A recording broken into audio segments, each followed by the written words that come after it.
Hi, I am Akinshola Samson. You're welcome to this video course on animating a walk cycle like a pro.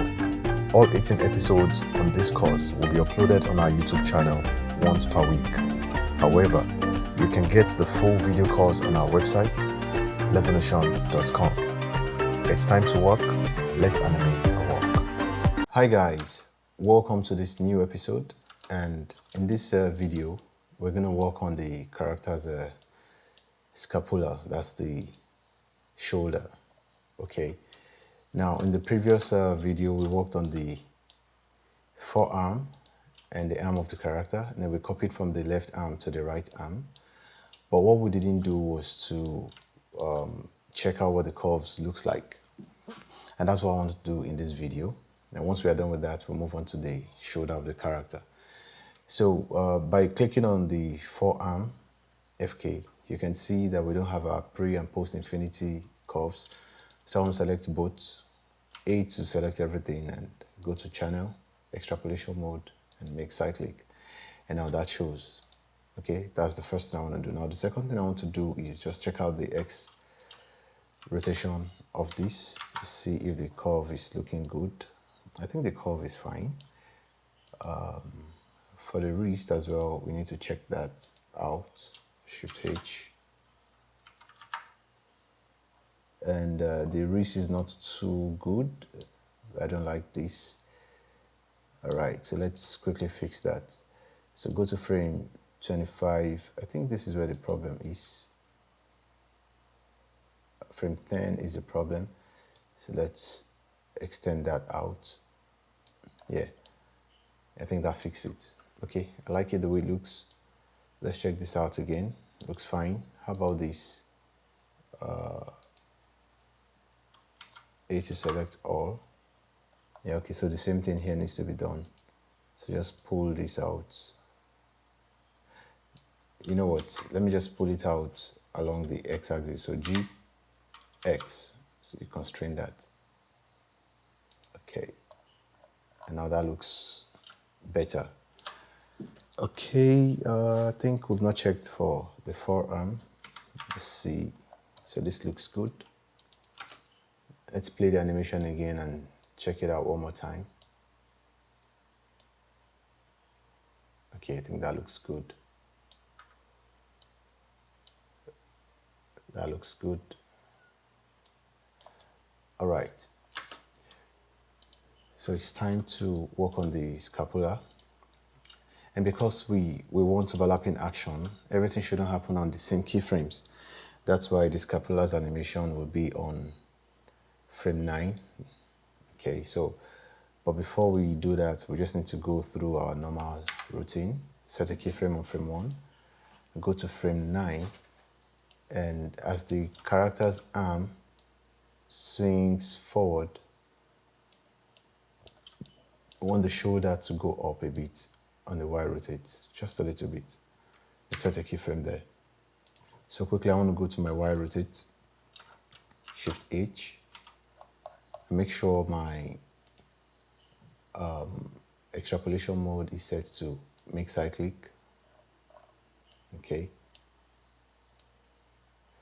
Now, I want to go to frame 21, and this time around, I would like to bring the shoulder down just a little bit. Set the keyframe. So frame 1 and 25 should be the same. Ctrl C. 25 should be the same. Ctrl V. A to frame everything. Let's see what our curve looks like. Okay, there's nothing pretty about the curve so far. So select frame 1 and frame 25.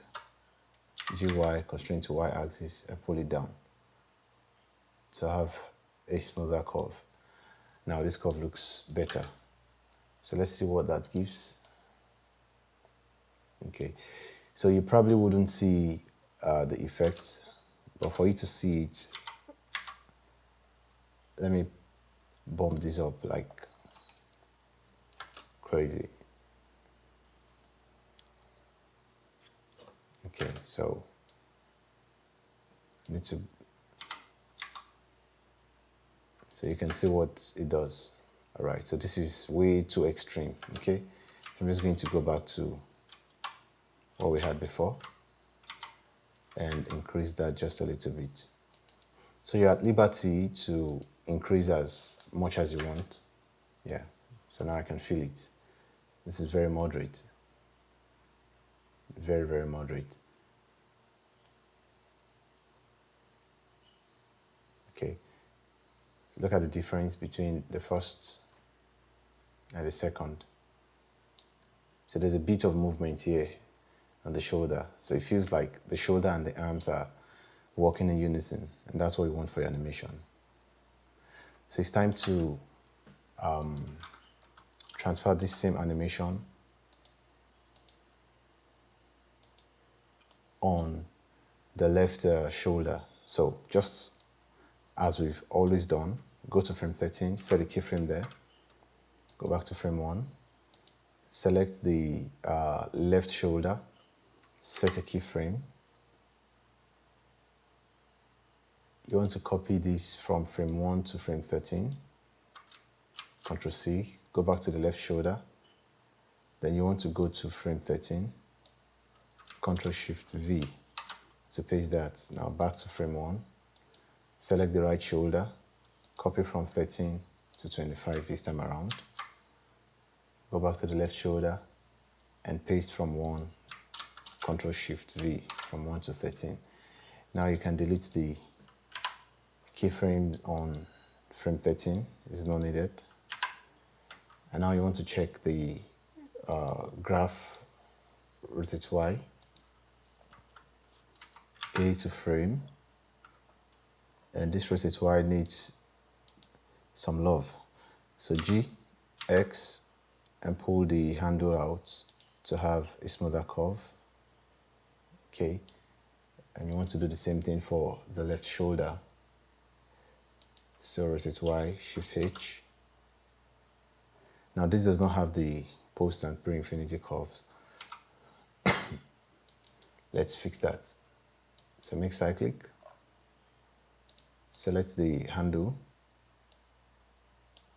G, X, and pull the handle out. That's fine. So now when you play, this is what you get. Now you can see that bit of motion on the shoulder blade. Nice. Okay, so in the next lesson, we'll continue working on the character. We're almost done. We're very, very close to finishing, and all we are doing now is just crossing the T's and dotting the I's. So this is where I'm going to call it a wrap for this video. See you in the next video.